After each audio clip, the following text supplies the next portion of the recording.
DJ Sonu Sharma ji.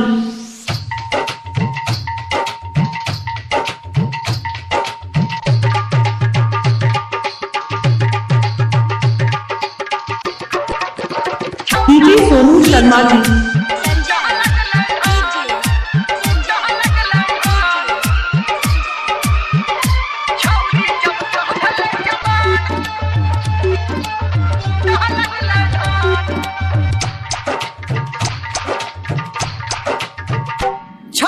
जब सहभले जबान छौरा टूटह लगले धान। छौरी जब सहभले जबान छौरा टूटह लगले धान।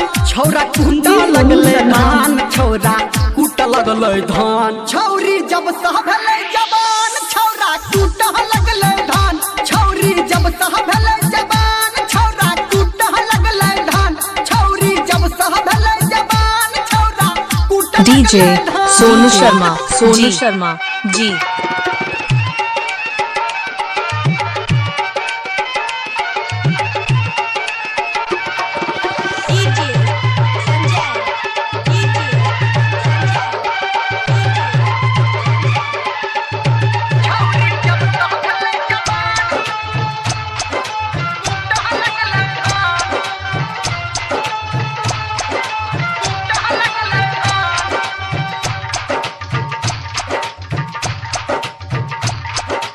कनियटा सटक लगेने छौरा जे दीवाना।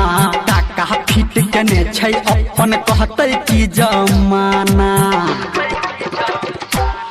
कनियटा सटक लगेने छौरा 9939629380। डीजे सोनू शर्मा जी। के चौका मारा खोल के अपन दुकान। छौरी जब डीजे सोनू शर्मा जी। छौरी जब सहभले जबान छौरा कूट लगले धान। छौरी जब सहभले जबान छौरा कूट लगले धान। डीजे संजय छौरी जब सहभले जबान कूट लगले धान।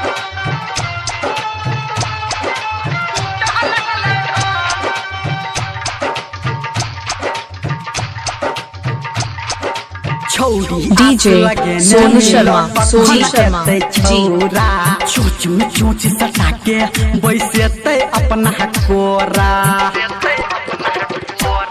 छौरी आस लगेने मिले कखन एतै छौरा। चोच में चोच सटा के बैसे अपना कोरा। अटकल धर्मेंद्र निर्मलिया संजय गौतम के परान। छौरी जब सहभले जबान छौरा टूटह लगले धान।